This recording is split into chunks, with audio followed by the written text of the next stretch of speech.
이렇게 올림픽 중계를 하잖아요. 그러면 전 세계 지구인들의 마음을 하나로 모으는데 한번 보세요. 올림픽뿐만 아니라 그렇게 하나로 모으는 모든 방송, 모든 활동, 뭐 공연, 영화, 뭐든지 다 반성경적이에요. 그럴 때는 마귀의 영이 훨씬 잘 퍼지거든요. 그러니까 이 오랜만에 고향에 가서 친구들을 만나잖아요. 보통 한국의 사람들을 보면 그 술부터 마시잖아요. 그 분위기 나쁜 데 봤어요? 처음에는 다 분위기 좋아요. 그러니까 마귀들도 오랜만에 만나면 그렇게 좋아한다고요. 영이 하나가 되는 거거든요. 그게. 그러니까 올림픽이라는 이런 것을 통해서 지구인들의 마음을 하나로 모으는 거예요. 근데 그게 보면 전부 다 동성애 나오고 적그리스도 나오고 뿔 달린 황소 나오고 그 내가 제일 싫어하는 그 이상한 여자 있잖아요. 완전히 마귀 들린 여자거든요. 그 마서 막 춤추고 노래하고 어디로 가겠어요 나중에. 제 생각에는 그 오륜기가 나중에 적그리스도 군대의 깃발이 될 거예요. 그게 5개 둘이 하나로 딱 뭉쳤잖아요. 그러니까 여러분들이 그걸 박살낼 거예요. 그게 역습 부대장 예수님 오실 때. 요한복음 19장 15절 저시죠. 제가 한번 읽겠습니다. 지난 시간에 했는데 조금 깊이 있게 한번 본 다음에 가겠습니다. 그들이 소리 지르기를 처단하소서 처단하소서 그를 십자가에 못 박으소서라고 하더라. 빌라도가 그들에게 말하기를 너희의 왕을 내가 십자가에 못 박으려 하고 하니 선임 제사장들이 대답하기를 카이사 외에는 우리에게 왕이 없나이다라고 하더라. 지난 시간에 이거 했어요. 유대 민족이 내렸던 결정 중에 가장 뼈아픈 결정이에요. 왜냐하면 지금 언약의 백성이잖아요. 이제 공식적으로 거부한다고요. 지상에 이루어질 그 왕국의 모든 특권을 포기해요, 이 사람들이. 그리고 우리는 로마의 왕을 섬기겠다고 말하는 겁니다. 그래서 해놨어요, 여기 보면죠. 비극적인 결정이에요, 이게. 나중에 나오겠지만 빌라도가 이제 이 결정하고 나서부터 빌라도의 태도가 확 달라져요. 그 전에는 소요가 날 것 같으니까 군중들하고 회유하려 하거든요. 어떻게든 마음을 달래주려고. 근데 그 뒤로는 뭐라 그러면 빌라도가 아주 냉철하게 대한다고요. 나중에 나와요. 그것이 뭐냐면 여기서 자기들의 왕을 공식적으로 단호해버렸어요. 빌라도가 아주 단호해진다고요. 민족의 왕을 죽여버렸거든요. 이게 공식적으로 거부해버린 겁니다. 그래서 이스라엘 민족의 결정 중에 가장 비극적인 결정입니다. 결국 이것이 어디까지 갑니까? 대환란 때에 유대민족의 3분의 2나 죽는다고요. 뭐 그들의 인구가 1000만 명이라고 그러기도 하고 또 해외에 있는 거 다 합하면 1200, 1500만 이라 하는데 3분의 2나 죽으면 얼마나 많이 죽겠어요. 그래서 제2의 홀로코스트가 아직 남아있는 겁니다. 사람들이 인정하지 않더라도 남아있는 겁니다. 그래서 우리와 우리 자손에게 그의 피를 돌리라 그랬어요. 마태복음 27장 25절에서 한번 볼까요? 그러니까 이 말의 의미를 모르는 거죠. 왜냐하면 예수님은 사람의 피가 아니잖아요. 그러니까 종자가 사람이 아니에요. 사람의 자궁 속에 성령의 능력으로 태어났잖아요. 이게 씨 자체가 하나님이라고요. 성령으로 잉태하신 분인데 그분의 피를 우리죠. 그 세대. 그래서 AD 70년대 완전히 초토화되잖아요. 예루살렘이. 그리고 그 자손들 2000년 동안이나 아주 역사적으로 얼마나 많이 고난을 받아요. 지금도 보세요. 이스라엘 계속 그 이웃 나라 국가들이 물론 주께서 지켜주시지만 계속 공격한다고요. 거기에. 마태복음 27장 25절. 모든 백성이 대답하여 말하기를 그의 피를 우리와 우리 자손에게 돌리라고 하더라. 사실은 로마가 받아야죠. 그 피값을. 그런데 유대인들이 예수님이 아무것도 아닌 것으로 보이거든요. 자기들 보기에는. 뺨 때리면 맞고 가시 멜리곤 씌우면 씌우고 신베트도 가만히 있고 얼마나 우스워 보이겠어요. 만왕의 왕이신데 사실은. 그래서 결국에는 대환란을 통해서 아주 철저하게 이 피값을 다 받는 거예요. 그래서 이 나중에도 나오는데 아벨의 피도 말을 하거든요. 무생물이 어떻게 말을 해요? 근데 무죄한 피가 땅에 뿌려지면 피가 말을 해요. 뭘 말해요? 복수를 부르짖는 겁니다. 그 피가. 그래서 율법으로도 그걸 하나님 만드셨어요. 노아 용수 이후에. 피는 반드시 피로 갚는 거예요. 그럼 예수님의 피가 땅에 뿌려졌어요. 그럼 어떻게 돼요? 땅이 그 피를 받았잖아요. 그 피값을 물어내야 돼. 어떻게 내요? 대환란 때. 그래서 지구 인류의 3분의 2가 없어지는 거예요. 그래서 사람들 성경을 보고 장난스럽게 보잖아요. 예수님이 피 흘려 죽었네. 무지한 피를 흘렸다고요, 사람들이. 이제 그 중에서 나중에 좀 볼 겁니다. 그런데 민족적인 이런 비극적인 결정이 있는데 개인에게 가장 비극적인 결정이 뭐예요? 여러분들 어떤 결정이 인생 가운데 가장 힘든 결정이었어요? 이거 잘못했네. 그 뭐 있어요?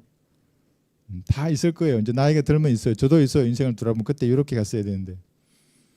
그런데 예수님을 구주로 응접하기로 결정하지 않는 것, 예수님을 거부하는 거예요. 구주로는 응접하지 않고 그래 뭐 메시아 예수 뭐 어째, 수많은 신들 중에 하나예요. 그냥 그렇게 예수님을 알겠다고 결정을 딱 내리잖아요. 그 개인에게 가장 비극적인 결정이 될 거예요.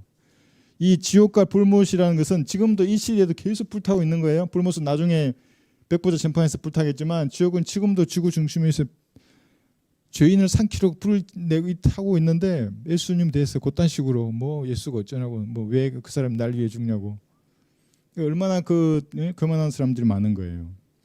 올림픽 이거 좋아하고 여기에 이 광란에 동조하는 사람 중에 은혜의 복음 듣고 성경적 반응을 하는 사람은 거의 없는 거예요. 그러니까 그게 영적인 것이라고요. 이게 비극적인 결정이에요. 근데 이걸 다 알잖아요. 이 구절을 모르는 사람이 없어. 요한복음 1장 12절 한번 펴보세요. 이거 여러분 다 외우셔야 하는 구절인데 이 말을 그럼 어떻게 믿는가, 이걸 아는 사람이 정말 없어요. 우리 집에 그 감리교회에서 만난 전도지가 하나 있어요. 그 인간들도 어디서 봤는가? 1, 2, 3, 4 영주기도까지 있어요. 오늘 아침 내가 다시 봤어요.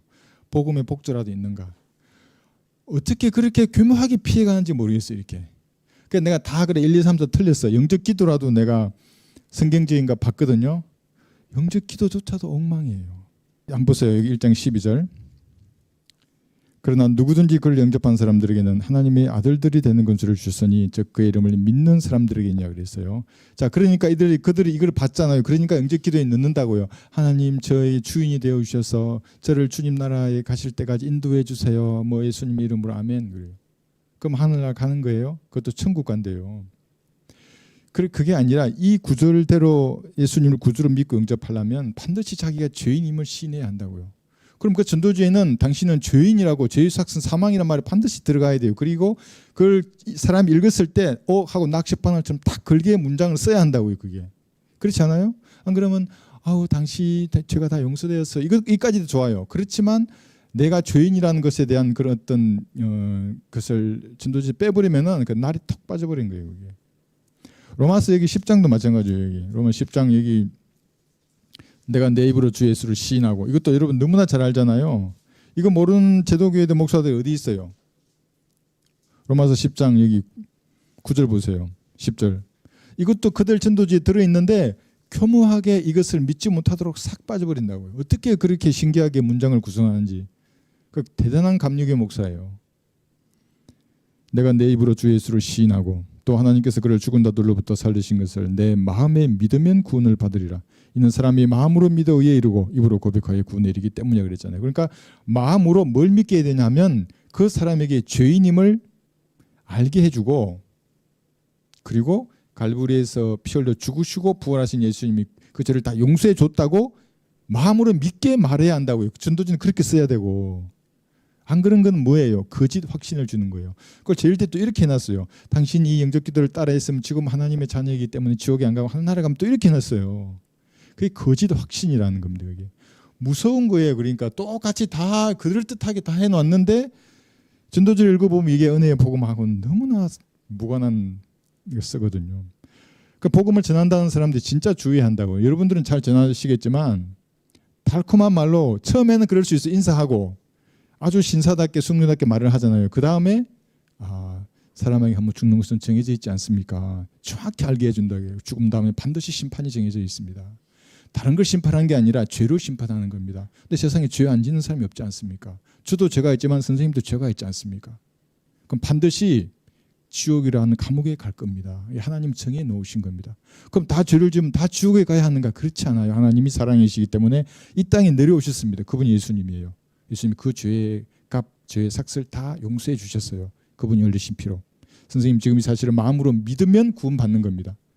믿으시겠습니까? 그 진지하게 말해서 믿겠다고 그러면 믿을지 말지 망설이면 한 번 더 말해주면 돼요. 한 번 선택이 영혼을 결정하는 거라고. 진짜 인생의 중요한 결정이라고. 믿으라고 지금 용기를 내라고 막 이렇게. 할 수는 있어요. 그렇지만 그 죄의 심판 주역이 다 들어가 있잖아요. 그런 결정을 하지 않기로 마음을 먹으면 이스라엘 민족이 이런 결정을 해서 대환란까지 가서 처참하게 부서지듯이 그 개인도 이 땅을 살면서도 거친 인생을 살게 될 거예요. 물론 돈은 잘 벌고 쾌락 가운데 만족할 수는 있어요. 그런 죽음은 즉시 지옥에서 영원히 불타는 겁니다.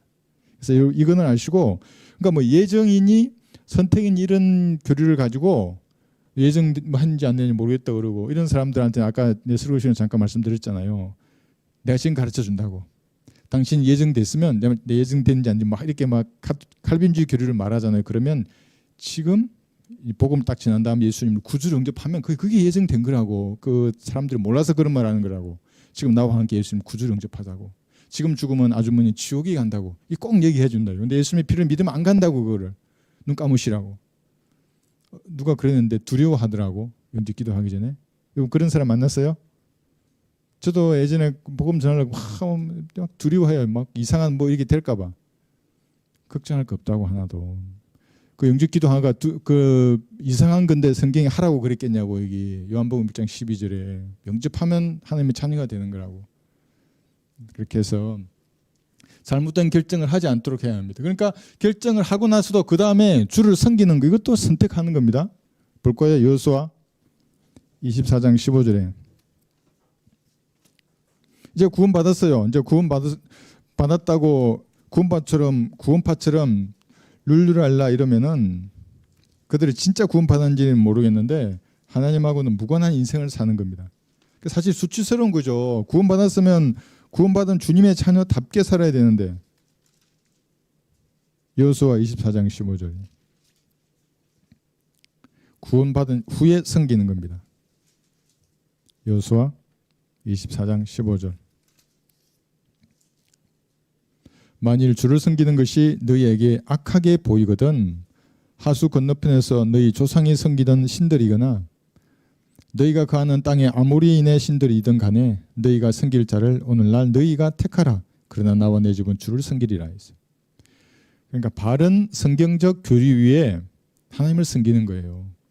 올바로 나누어 그 딱 형성된 진리의 지식으로 하나님을 섬겨한다고요. 막 섞어가지고 방언하고 아직도 그 방언이 아직도 영적이고 신비스러운 건 줄 알고. 방언하는 사람 중에 구령하는 사람을 봤어요? 방언하는 사람들은 그리스 설교하는 사람 봤어요? 성경적 설교를 말하는 거예요. 성경적으로 혼을 이겨오는 사람을 봤냐고요. 단 한 사람도 없어요. 은사주의자들 중에 그렇게 하는 사람은 아무도 없어요. 왜냐하면 그런 복음을 전하는 것 자체가 진영 밖으로 나가는 거예요. 진영 밖으로. 세상으로부터는 수치와 조롱을 당하게 돼 있어요. 그 은사주의자들 중에 그런 거 고치는 사람이 어디 있어요? 막 나사렛 예수의 이름으로 하면서 지가 예수님처럼 하잖아요. 전부 다. 거짓 은사를 자랑하는 자들이 전부. 방언도 마찬가지로 제가 방언에 대해서 한 10개는 올렸을 거예요. 성경부를. 정 궁금하시면 저한테 와요. 내 성경을 다 펴줄 테니까. 알지 못하는 방언이라는 것은 내가 알지 못한다는 게 아니라 다른 사람이 알지 못하는 방언을 말하는 거예요. 다른 사람 알지 못하는 방언으로 왜 기도하고 왜 말하냐고요. 방언은 표적인데 전부. 표적이 뭐예요? 방언이. 표적. 여기까지만 하고. 그래서 이런 선택이 중요하다는 겁니다. 구원받기 전에는 예수님을 구주로 영접해야 되고 구원받았다면 성경대로 주를 섬긴다고 마음을 먹어야 돼요. 이렇게.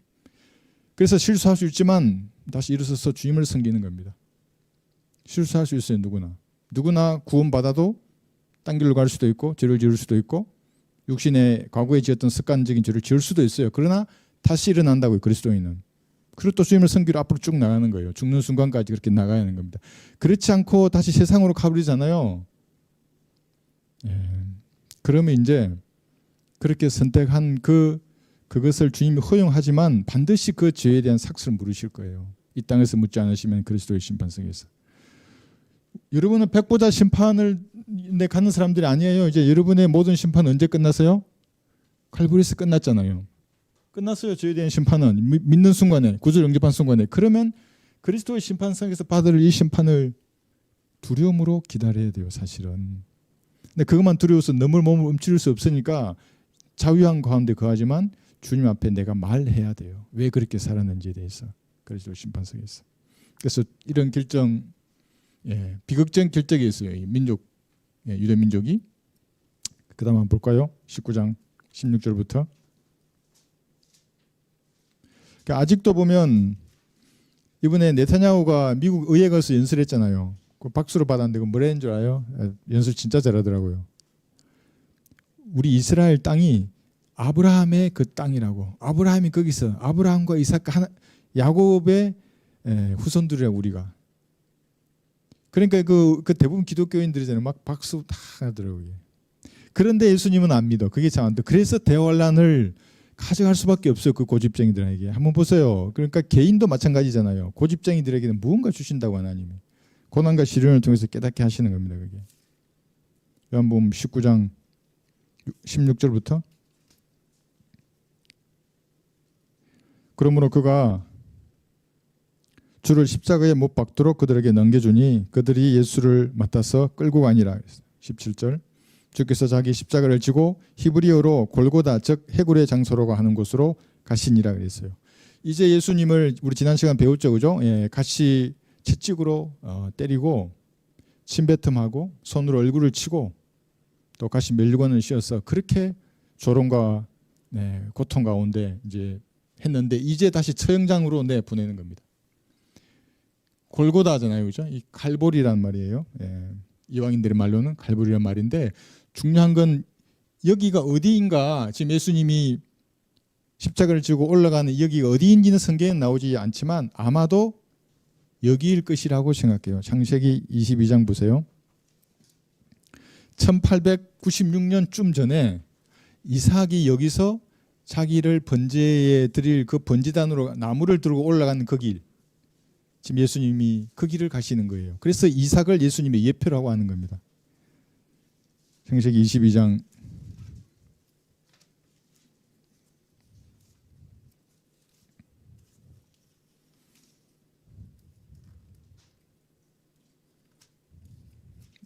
2절부터 보시면 창세기 22장 2절 하나님께서 말씀하시기를 내 아들 곧 내가 사랑하는 내 독자 이삭을 이제 데리고 모리아 땅으로 가서 산들 중에서 내가 네게 알려줄 한 산에서 그를 번제로 드리라고 하시더라. 그래서 아마도 여기가 예수님이 십자가에 못 박힌 그 산일 것으로 보고 있습니다.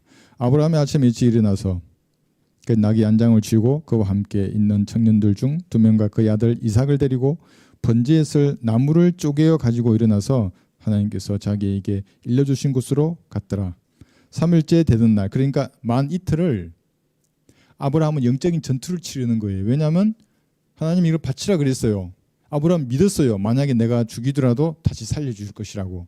그런데 사탄이 뭐라고 속삭였을 거 아니에요. 야 간두라고. 네가 어떻게 사랑하는 아들인데 그 아들을 네 손으로 죽일 수 있어. 네 그 마음의 상처를 안고 어떻게 평생을 살아갈 거야. 여기서 간도 내려가. 이제 네 뭐 살 날도 얼마 안 남았는데 네 아들을 살아야지. 아들을 주면 애를 죽일 거야? 아마도 그랬을 거예요. 그러니까 아브라함 밤에 잠을 못 잤겠죠. 이삭이 잠자는 모습을 보면서 눈물을 흘렸을 수도 있어요. 그때 마음을 후벼 팠을 거예요, 사탄이. 그러니까 여러분도 하나님의 온전하신 뜻을 뭔가 실행하려고 하잖아요. 5만 가지 생각을 다 심어줘. 이게 마귀의 불화살이에요. 생각의 불화살이에요. 저도 마찬가지예요. 그래서 저는 어떨 때 보면 그런 일을 하고 나잖아요. 우리 소풍 갔다 오잖아요. 그러면 진짜 진공 상태가 돼요. 막. 물론 기도로 이제 물리치고 다시 또 준비하긴 하는데. 그래서 아브라함은 만 이틀간의 영적인 전투를 훌륭히 치러서 여기 기록되어 있지는 않지만 그리고 결국에 자기 하나님께서 말씀하시는 것에 순종했거든요. 그러니까 이 순종을 통해서 아브라함은 의롭게 된 거예요. 약 10몇 년 전에 하늘의 별을 보면서 네가 너 자손이 이렇게 많아질 거야 말했을 때 믿었잖아요. 아브라함이. 믿을 땐 의로 여겨졌고 이 행위를 통해서 의롭게 된 거예요. 이게 갭이 있었잖아요. 구약 성도들은. 근데 여러분들은 믿음과 동시에 어려워져요. 이게 로마서 4장 5절이고 로마서 5장 1절이에요. 이게. 자, 그걸 이제 알고 계시고 5절 보시면 아브라함이 그의 청년들에게 말하기를 너희는 나귀와 함께 여기서 머물라 나와 아이는 저기로 가서 경배드리고. 그러니까 처음으로 경배가 등장하고 이게 사랑이 등장했거든요. 여기에는 피의 속죄가 반드시 들어야 한다. 그러니까 구원받은 사람이 예수님의 피를 힘입어 다 경배드리는 거예요. 워십이잖아요. 경배는 모여서 드리는 경우. 서비스는 뭐냐면 예배는 여러분의 삶이 예배해야 된다고요. 일상생활을 하잖아요. 교회에서는 막 이렇게 거룩한 척하고 이제 집에 갔는데 그 예배인데 서비스인데 그러니까 산재물로 그 몸을 드려야 되는 거예요. 그리고 여기 와서 경배 드리는 거거든요. 근데 그게 아니고 세상 사람들하고 똑같이 놀다가 이제 물론 그래도 주님은 토요일 날 똑바로 주님 앞에 자백하고 하면 돼요. 근데 문제는 이게 다 상이하잖아요. 이게 예배와 경배의 개념도 모르고 이상한 사람이죠, 그죠? 그래서 경배 드리고 다시 너희에게로 돌아오리라. 돌아온다는 말의 의미가 부활을 믿었다고요. 아브라함이 여기서 아브라함이 번제에서 나무를 들어서 그의 아들 이삭을 치우고 그는 자기 손에 불과 칼을 들고 두 사람이 함께 가더라 해서 이삭이 그의 아비 아브라함에게 고하여 말하기를 나의 아버지여 하니 그가 말하기를 내 아들아 내게 여기 있노라 하니 그가 말하기를 불과 나무를 부숴서 그런데 번제에 쓸 어린 양은 잘 보세요. 어디 있나이까 하자 아브라함이 말하기를 내 아들아 아버지께서 하나님께서 자신을 번제에 쓸 어린 양으로 마련하실 것이라고 하고 두 사람이 함께 가더라. 이게 얼마나 이게 트랜스레이션 된 번역이라고요. 이게 보존된 단어라고요. 자신을 갈보리 십자가에서 내어주는 것을 좀 예표로 여기서 보여주는 거거든요. 이게 그러니까 하나님께서 자신을 번제에 쓸 어린 양으로 마련하실 것이라고 이렇게 단어가 보존되어야 한다고. 이렇게 번역 안 한 성경은 하나님하고 무관한 책이에요. 다 영적인 쓰레기들이에요. 그거는. 그게 그래 됐는데 나머지가 똑바로 됐겠어요? 이삭이 예수님의 예표라고 성경 곳곳에서 말하는데 여기서 이렇게 번역 안 하고 무슨 단어가 어쩌고 이러면서. 그래서 우리는 이 구절을 통해서 이삭이 예수 그리스도의 예표이고 그래서 히브리서 11장 17절 보면 이삭을 독생자 그런다고. 너의 독생자. 소문자 선을 쓴 거예요. 요한복음 3장 16절에서 그 독생자는 대문자예요. 하나님이 육신으로 나타나신 유일하신 분. 그게 예수님이에요. 그런데 예수님의 영이 자기한테도 들어왔다 그래서 자기도 독생자라고 말하면 그건 미친 사람이 되는 거예요. 그런 사람 많아요. 의외로. 내가 물어봤다고 신천지 강사한테 전화해가지고 예수님이 돌아가실 때 영이 나와가지고 갈 데가 없잖아요. 그 이만희에게 들어갔다는 거예요. 그럼 그 영이 2000년 동안 떠들어다녔냐고 영이 9천을. 그러다가 1984년도에 들어갔냐고 말이 되는 소리를 하라고 그게. 또 누구야 그 독생 여에게도 들어가고 다 들어간 거예요. 예수님이 실패했다 그러고 뭐 통일교 교주에게도 들어가고 유일하시다고 예수님이. 그래서 독생자라고 하는 겁니다. 하나님이세요. 그냥 쉽게 말하면. 자, 그걸 여기서 우리가 볼 수 있고 여기서 그 다음에 뭐 하냐면 여러분 잘 보세요. 사도행전 8, 9 이제 10장이 진행되잖아요. 7장까지 스테판이 마지막으로 왕국 복음을 다시 전해요. 너희들이 십자가에 못 박아 죽인 그 예수님은 구약에 예언되었던 그 메시아이다. 너희들이 그분을 죽였다. 너희는 살인자라고 이제 얘기한 거예요. 그리고 받아들이라 그랬어 메시아를. 그 예수님 일어선 거잖아요. 이제 재림하시려고. 그런데 스테판을 죽여버렸잖아요. 그 다음부터 8장부터 보세요. 무슨 일이 일어나는지. 흑인이 구원받아요. 종의 종. 사도행전 8장에서 뭐라 그래 이디오피아 내시에게 마음을 다하여 믿으면 합당하니라. 그러니까 여러분처럼 구원받은 사람이 명확하게 등장한다고 이제. 왜냐하면 경륜이 바뀌는 거예요. 사도행전 7장 이전하고 8장부터. 그리고 9장에서는 셈족인 사도 바울이 등장하는 겁니다. 바울을 빛을 보고 구원받았다니까 또 은사주의자들처럼 빛을 봐야 구원받는 그 말이 아니에요. 바울은 구약에 나와 있는 이 말씀을 다 알았다고요. 그러니까 그 밝게 빛나는 분을 보고 그분이 그분이란 걸 알았다고요. 그분이 어린 양이신 예수님이시구나. 그리고 이 사도행전 10장에서는 코넬료가 구원받잖아요. 백부장 코넬료. 이 코넬료가 구원받을 때도 베드로는 아직까지 사도행전 2장에 머물러 있는 거예요. 요엘서를 인용했잖아요. 주의 날이 올 줄 알고. 그런데 코넬료가 등장해서 이제 은혜의 복음이 전파되니까 베드로는 그때서야 알아요. 믿음으로 사람이 구원받는다는 걸. 이게 경륜이 바뀌었다는 그때 안다고요. 그러니까 저한테 댓글에 그래놨더라고요. 그러면 사도행전 2장에서 이건 뭐예요? 뭐부터 내가 설명이 될지 모르겠지만 네, 천천히 성경을 한번 공부해 보세요. 그게 무슨 말인지. 그래서 이 갈보리에서 새 종족이 은혜의 복음으로 구원받는 것으로부터 시작해서 이제 경륜이 바뀐 것이 정확하게 나타나 있습니다. 여러분 찬양 드릴 때 보배로우신 갈보리 그러잖아요, 그죠? 갈보리 그 의미를 이제 알 수가 있습니다. 여기서. 다음 요한복음 19장 18절 보겠습니다. 요한복음 19장 18절. 세계의 십자가죠. 거기서 그들이 주를 십자가에 못 박더라. 그리고 주와 함께 다른 두 사람도 이쪽과 저쪽에 못 박고 예수를 중간에 두니라 했어요. 이 두 강도 이야기는 제가 지난번에 성경을 그림을 크게 그렸어도 얘기했어요. 그러니까 그 강도가는 천국 복음으로 구원받은 마지막 사람이에요. 아직 예수님이 피 흘려 죽으시고 부활하지 않았잖아요. 같이 못 박혀 계시잖아요, 중간에. 그러니까 믿을 수가 없죠. 여기서 말하는 새 언약은 아직 그 강도에게 적용되지 않는다고요. 유언한 사람이 예수님이 아직 죽고 부활하지 않으셨기 때문에. 그러니까 그걸 먼저 개념으로 잡으시고, 여기서 봐야 될 게 뭐냐면 시편 22편 보시면 유대인이 어떻게 십자가형을 받아요. 돌로 쳐 죽여야지. 그런데 시편 22편에서는 십자가형을 당할 것이 여기 미리 예언되어 있어요. 시편 22편 16절.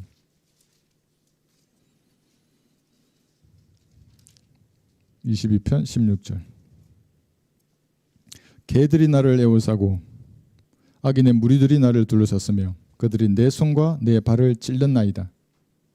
그죠? 예. 십자가형이 이미 시편에도 예언이 되어 있고, 출애굽기 12장 보시면 그게 세 개의 십자가라는 것을 나타내는 구절이 있어요. 출애굽기 12장 21절.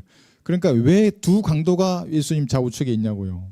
왜 세 개의 십자가에 달리 예수님 혼자 안 달리시고, 아니면 강도가 한 명이든지. 그죠? 출애굽기 12장 21절. 여기서 피에 대한 이야기도 같이 한번 보겠습니다. 출애굽기 12장 21절.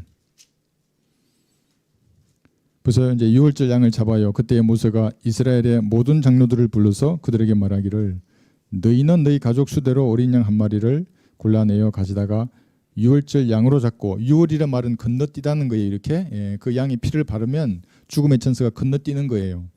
여러분이 예수님의 피를 믿으면 건너뛰는 거예요. 저주가 임하지 않아요. 예수님이 다 받으셨기 때문에. 우설조다발을 만들어 대야에 있는 피에 적셔서 대야에 있는 피로 문 임방과 양쪽 기둥에다 뿌리고, 문 임방이잖아요. 가운데, 그죠? 양쪽 기둥이에요. 벌써 여기가 세 개의 십자가잖아요. 또 이게 아니에요. 이거 카톨릭 어떻게 하나 이거. 그게 아니라 세 개의 십자가 이미 여기에도 나타나 있는 거예요. 너희 중 아무도 아침까지 자기 집 문 밖으로 나가지 말지니라. 주께서 이집트인들을 치르고 두루 다니시리니 문 임방이죠, 그죠? 양쪽 기둥의 피를 보시면 주께서 그 문을 지나치실 것이며 멸망시키는 자로 너희 집에 들어가서 너희를 치도록 허락하지 않으실 것임이라 했어요. 그래서 세 개의 십자가, 그리고 십자가형, 이것이 미리 예언되어 있는 겁니다. 자, 여기서 피에 대해서 조금 볼게요. 피. 여기 이제 하사표를 두 개 그려놨어요. 이 새 언약, 여기도 새 언약인데 하나는 영어로 커비넌트라고 그려놨고 하나는 테스터먼트라고 했잖아요. 두 개의 언약인데 하나의 언약은 예수님이 지상에 재림하시면 유대인들과 맺을 언약이에요. 여기서 이거는 미래에 맺을 언약이죠, 그죠? 그런데 테스터먼트의 언약, 여기서 여기 나중에 한번 따라가 보세요. 이 언약은 그 시대를 살아가는 어떤 죄인이 예수님의 피를 자기 죄의 값을 지불되었구나라는 말씀을 믿잖아요. 그러면 테스트먼트의 언약이 딱 체결된다고요. 세상 사람 이걸 계약이라 그래요. 계약으로 번역해도 되는데 성경은 언약이라 그랬지 않습니까? 언약이 딱 약속이 맺어지는 거예요. 이 약속의 보증을 누가 하냐면 성령님이 해주시는 거예요. 없어지지 않아요. 예수님 피를 딱 믿잖아요. 그러면 테스트먼트의 언약이 맺어지는 겁니다. 아벨의 피보다 더, 한번 볼 거예요. 이게 히브리서 12장 24절에 보시면 두 개의 언약이 지금 한 문장 얘기 나와요. 히브리서 12장 24절. 그러니까 영어 단어를 보기가 어려우니까 영어 단어를 보지 않아도 문장을 보면 대충 알거든요. 이게 무슨 언약인지. 히브리서 12장 24절.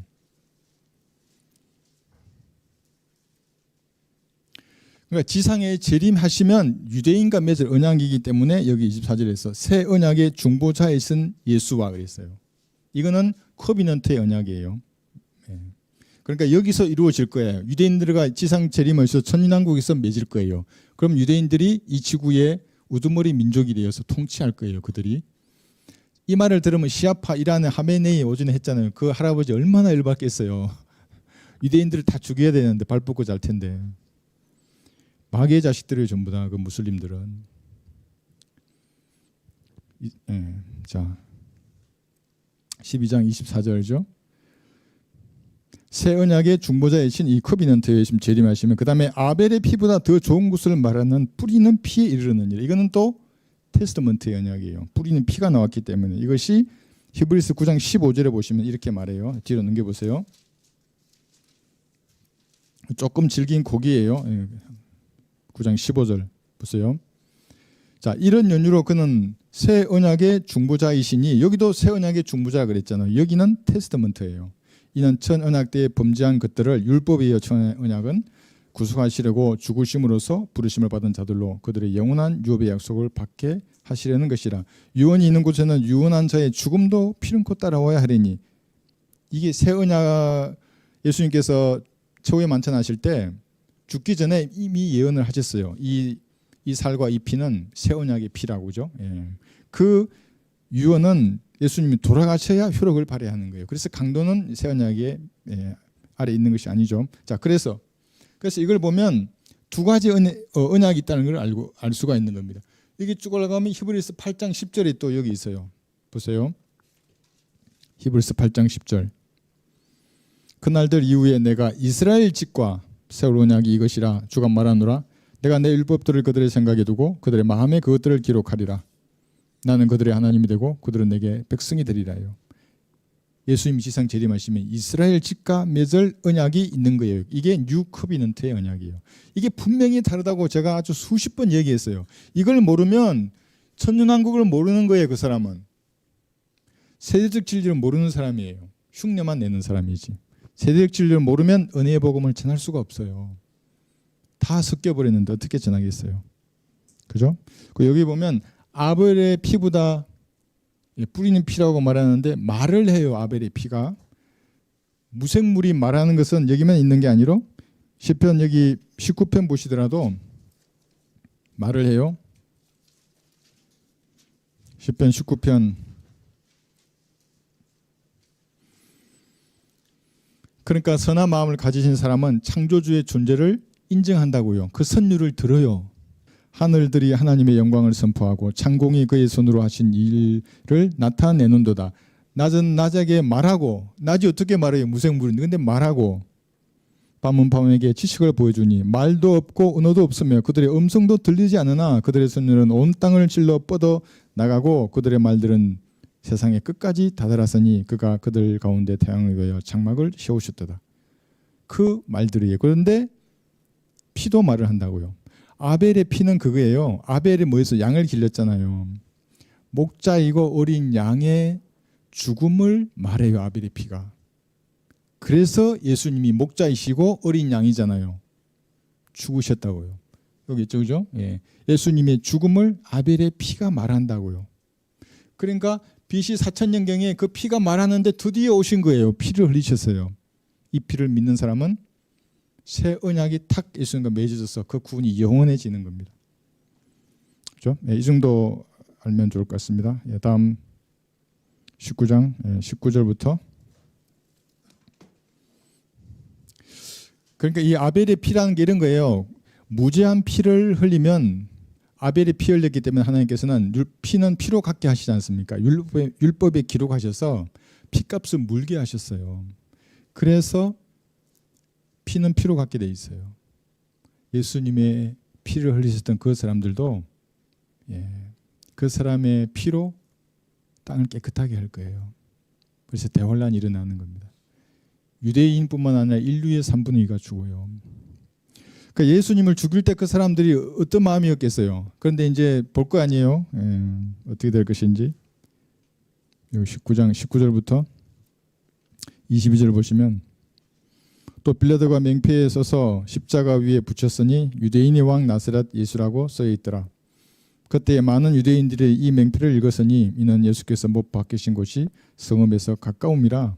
그것은 히브리어와 헬라와 라틴어로 쓰여 있더라. 그때 유대인의 선임 제사장들이 빌라도에게 말하기를 유대인의 왕이라고 쓰지 말고 자칭 유대인의 왕이라고 쓰소서라고 하니라. 빌라도가 대답하기를 나는 내가 써야 할 것을 썼노라고 하더라. 이제 좀 빌라도가 줏대가 있나요? 처음부터 그랬으면 얼마나 좋았을 거예요. 얘는 지옥에 가지 않았을 거예요. 그죠? 네, 여기서 보면 세 가지 언어로 썼잖아요. 그래서 히브리어를 종교적인 언어라 그래요. 헬라어를 지적인 언어죠.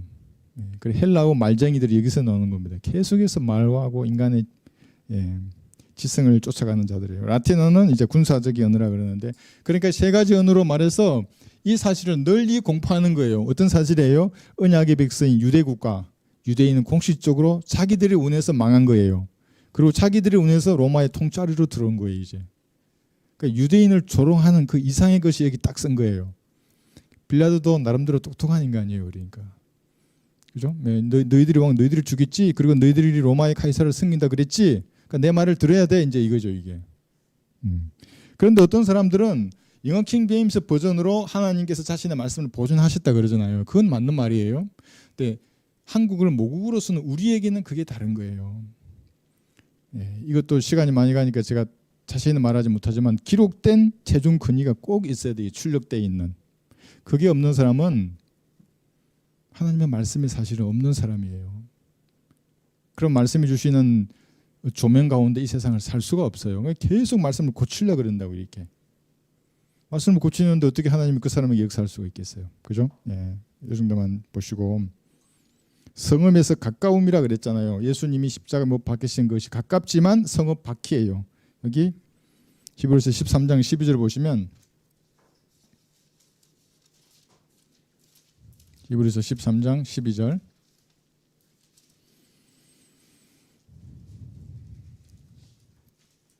(14절까지) 그런즉 예수께서도 자신의 피로서 사람들을 거룩하게 하시려고 성문 밖에서 고난을 받으셨느니라. 그러므로 우리도 그의 수치를 짊어지고 진영 밖에 있는 그에게로 나아가자. 여기에는 우리에게 영구한 도성이 없는 거로 우리는 장차 올 도성을 찾고 있노라 했어요. 그의 수치를 짊어지고 진영 밖으로 나가는 거예요. 그러니까 세상 사람들의 통념 밖에 있다고요. 그리스도인들은. 여러분은 말씀으로 모든 것을 판단하는 그리스도인이에요. 세상 사람들을 보기엔 여러분들이 이상한 강신자로밖에는 보이지 않아요. 그럴지라도 진영 밖으로 나가야 돼요. 그리스도인들. 그렇지 않으면 성령께서 역사할 수가 없어요. 그 이상한 그 미친 사람 되라는 게 아니에요. 성경대로 주님을 섬기고 성경대로 주님과 동행하는 겁니다. 그렇죠? 그래서 진영 밖으로, 여기서 성읍 밖이라 말은 진영 밖으로 나가는 말이고, 장차 올 도성이 뭐냐면 이 대환란 때를 생각해 보세요. 대환란 때의 유대인들은 장차 올 도성을 기다려요. 그것이 천년왕국의 도성이에요. 실제로 세워질 거예요. 그러면 그 도성의 이름이 주께서 거기 계시다가 될 거예요. 그들은 그 도성을 기다려요. 그래서 대환란을 견디면 다 살아남아요. 다 살아남아요. 민족들의 심판도 살아남아요. 그러면 천년왕국의 백성으로 들어갈 거예요. 그들은. 그런데 여러분은 뭐예요? 장차 올 도성이 새 예루살렘 도성이에요. 다르죠, 그죠? 다른 겁니다. 월등히 좋죠. 우리는 하늘에 있는데 모든 게 보석인데 그 성은 땅에 있잖아요. 먼지 폴폴 나는. 그죠? 이런 차이가 있는 겁니다. 유대인의 선임 제사장 그랬잖아요. 이게 무슨 말이냐면 하나님이 임명한 제사장들이 아니에요. 그러니까 유대인을 위한 제사장들이에요. 그들의 종교 의식을 치르기 위한. 지금도 얼마나 많은 이런 사람이 있는지 몰라요. 하나님이 임명하지 않았는데 뭘 하는 거예요. 그러니까. 그럼 어떻게 그걸 알 수 있느냐? 여러분 양력 보지 마세요. 우리 집에 그 전도지 있다 그랬잖아요. 그 사람도 한 칸은 전부 양력이에요. 혀는 하나 벌써 혀는 뭔데 나머지 뭐가 그리 일도 많이 했는지. 네? 아우 정말 하나님이 세우신 사람이다 그러면 그 설교와 열매를 유심히 관찰해야 돼요. 기도해보고 확신을 주시면 그때 따르는 거예요. 양력 보지 말고 그런 것들은. 그때도 유대인의 선임 제사장이 있어요. 하나님과는 무관한 제사장들. 빌라도의 단호함은 왜 그랬냐면 유대 선임 이 제사장들이 공식적으로 카이사를 선택했거든요. 이제 자기 왕을 죽여버렸잖아요. 자기들이. 그러니까 단호했던 겁니다. 이거를 봤을 때 마귀는 뭐냐면 타협하거나 논쟁의 대상이 아니에요. 하나님께 복종하고 대적해야 합니다. 그래서 생각에 불화살이 쏟아지잖아요. 마귀를 보지 말고 우선 하나님께 복종하는 거예요. 어려우면 내가 항상 얘기해요. 좋아하는 그리스도를 이게 넣어놓고 쇼츠를 저장해 두고 찬양도 내가 좋아하는 거 해놓았어요. 그걸 틀어야 돼요. 그 생각 가운데 나와 있는 이 파리들을 다 쫓아내야 돼요. 그래서 그러면 형제자매들 교제할 수 있으면 교제로 그걸 얘기하고 쫓아내고 기도를 쫓아내고 찬양하면서 생각을 깨끗하게 해야 하는 거예요. 그러면 건전한 생각으로 가득 차게 돼요. 대적해야 합니다. 야고보서 4장 7절 볼게요. 흘러가는 대로 여러분의 생각을 놔두면 어디로 가겠어요? 시궁창으로 들어간다고요. 마귀가. 믿음이 전혀 없게 만들어 버려요. 야고보서 4장 7절. 그러므로 하나님께 복종하래요. 딴 거 다 없어요. 어려우시면 나는 하나님께 복종하겠다는 거예요. 마귀를 대적하라. 그래야만 그가 너희로부터 도망가리라요. 한번 해보세요. 여러 가지 생각의 파리들이 드글드글해요, 머릿속에. 그럼 여러분 제일 좋아하는 찬양을 따로 표시해두라 했잖아요. 거리설교를 표시해두고 쇼트 영상을 표시해두려 놨다가 탁 들으면서 그 말에 동의하는 순간에 즉시 어둠이 떠나가요. 한번 해보세요. 그럼 머리부터 맑아지는 거예요. 그렇죠? 예. 그렇지 않으면 굴복하잖아요. 그러면 마귀는 더 단호하게 여러분에게 뭘 더 달라 그래요. 더 달라고 더. 결국에 마귀가 원하는 건 뭡니까? 여러분의 의지를 점유하는 겁니다. 그러니까 범죄자들을 보세요. 어젯밤에 무슨 일을 했는지 자기도 모르겠다 그러잖아요. 그러니까 진짜로 마귀에게 점유당하면 그걸 뭐 질병으로 정신과학 의학적으로 뭐라고 말하더라도 마귀에게 점유당한 사람은 의지를 뺏겨버렸잖아요. 마귀에게. 그걸 안 하면 미칠라 그런다고요. 그거를. 예, 잘 이겨내야 합니다. 그리스도인도 얼마든지 마귀 들릴 수 있어요. 예. 마지막으로 요한복음 19장 23절에 보겠습니다. 요한복음 19장 23절.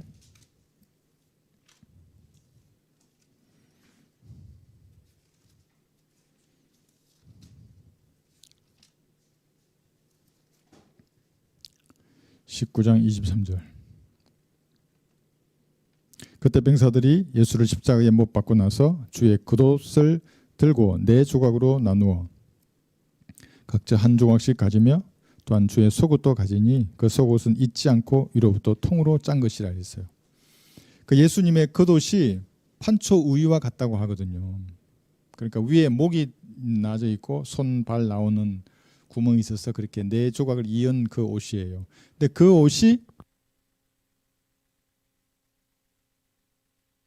판초우유를 그렸는데 우주의 모습과 똑같은 거예요.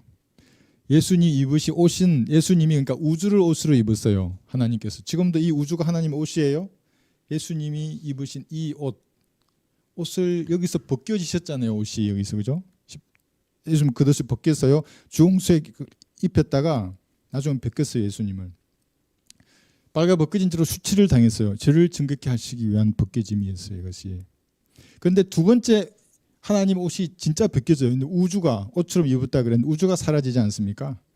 이 우주가 사라진 이 벗겨짐은 심판을 위한 벗겨짐이에요. 우주에 있는 모든 물질과 그 안에 있는 일들을 다 태우시고 이제 심판하시는 거예요. 두 번째 예수님 두 번 옷이 벗겨지신 거예요. 이렇게. 이것이 뭐냐면 여기 예수님 옷 벗겨짐. 그리고 새 옷을 입는 거예요. 이것이 뭐예요? 새 하늘과 새 땅이에요. 지금 별로 재미없으면 나중에 끝나고 나서 다시 한번 꼭 성경을 찾아서 보세요. 아, 예수님 옷이 이렇게 수치 가운데 첫 번째 옷을 벗겨지셨구나. 내 죄를 정결케 하기 위해서. 그런데 하나님은 우주를 옷처럼 입으시고 또 말아버리고 새 옷을 입으시거든요. 불태우시고 새 옷을 입으실 거예요. 그것을 이렇게 얘기하고 있는 겁니다. 한번 찾아볼까요? 예. 히브리서 1장 여기 히브리서 1장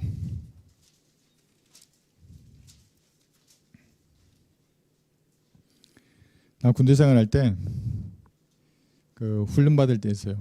훈련 받는데 훈련소잖아요. 얼마나 졸려요. 얼마나 배고프고 앉아서 눈을 퍼오는 교관이 다 눈을 봐요. 이렇게 교관이 나를 왜 칭찬하는 줄 알아요? 난 눈을 뜨고 잤어요. 진짜로. 아 진짜로예요.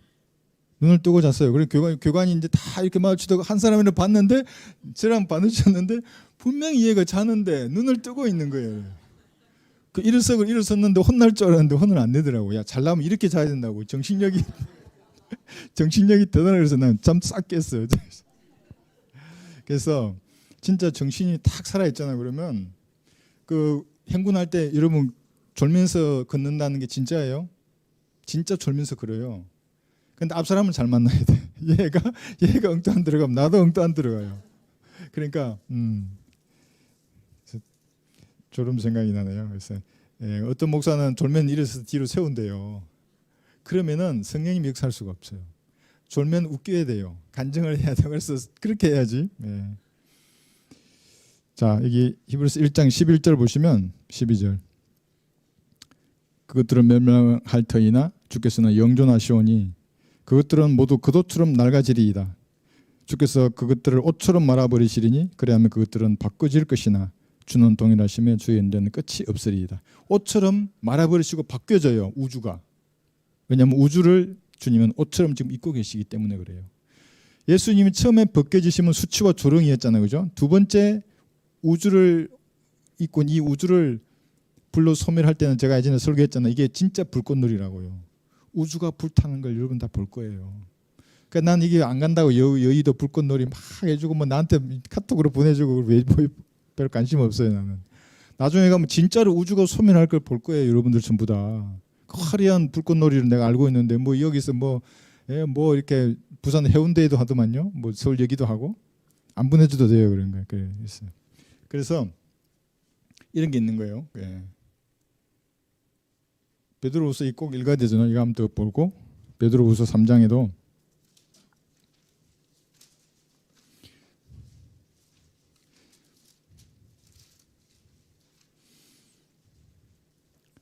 우주는 소멸할 것이 예정되어 있어요. 그러니까 색적 시공은 맞는 말이에요.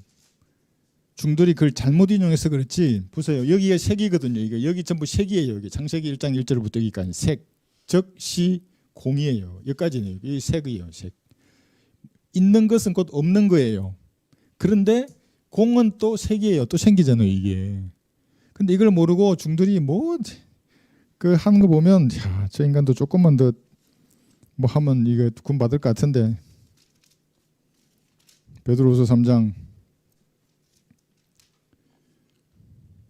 7절 보시면 그러나 현재 있는 하늘들과 땅은 그 동일한 말씀으로 보존되어 있으되 경건치 아니한 자들의 심판과 멸망의 날에 불사르려고 간수되어진 것이라.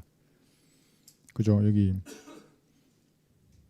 12절 보시면 하나님의 날이 오기를 구대하고 열망하라. 그때는 하늘들이 불에 타서 녹아버리고 우주의 구성 요소들도 맹렬한 불에 녹아내릴 것이나 우리는 그 약식도를 일가가는 새하늘과 새 땅을 기다리도다. 그러니까 하나님께서 현재 우주를 저주받았잖아요. 이 우주가 헌옷이에요. 버리신다고요. 지금이 아니고 백부자 심판 때. 그리고 새 우주를 만드시는 거예요. 옷처럼 다시 입으실 거예요. 이제 이거 다 이해하셨죠, 그죠? 예. 그런데 이 새하늘과 새 땅이 신천지 교인이라고 그래 보면 무슨 말이 되는 거예요? 그럼 예수님이 신천지 교인을 입었다가 벗고 그러는 거예요? 말이 안 되는 거예요. 그 사이비 그 사람들 하는 말은. 근데 이것을 사람에게 적용하면 어떻게 되냐면 벗겨지면 시와 관련이 있어요. 그래서 유대인들은 난 지 8일 만에 할례를 하게 했던 거예요. 그러니까 구별되는 거예요. 그 시가 언약의 백성들이다 너희들은 다른 민족과 다르다는 것을 구별을 하려고 육체적인 할례를 했잖아요. 과거에. 그죠? 근데 이건 그냥 알면 돼요. 근데 중요한 건 뭐냐면 영적인 할례를 통해서 하나님도 지금은 구별을 하신다고요. 어떻게 구분해요? 산 사람, 죽은 사람. 마지막으로 골로새서 2장 11절 찾아보고 끝내겠습니다. 영적인 수술 우리가 많이 배웠어요. 예수님을 구주로 영접하는 순간에 몸과 혼이 분리되는 거예요. 그러니까 몸이 지은 죄가 다시는 혼으로 증가되지 않아요. 비록 몸이 약하거나 병들거나 빨리 죽더라도 혼은 영원히 그 구원이 보상되는 게 영적 수술이에요. 골로새서 2장 11절 또한 너희가 이제 구원받은 성도를 말하는 겁니다. 그이 안에서 손으로 하지 아니한 할례를 받았으니 곧 그리스도의 할례로 육신의 죄들의 몸을 벗어버린 것이라. 그죠? 이 사람과 관련해서는 이렇게 영적인 할례로 지금 이 교회 시대에는 주님께서 이렇게 구분하시는 겁니다. 과거에는 육체적인 할례로 구분하셨다가 그래서 벗겨짐이 사람에게 적용될 때가 있고 예수님이 초림 때 그리고 백부자 심판에서 우주가 옷처럼 다 말아버리고 불에 태우실 때가 있다는 것을 우리가 명확히 알아야 하는 겁니다. 그런데 세상은 이런 걸 말하지 않잖아요. 모든 긍정만 말한다고요. 교회 가도 그렇고 후천년 무천년주의 신학을 했기 때문에 그러거든요. 오늘 여기까지 공부하겠습니다.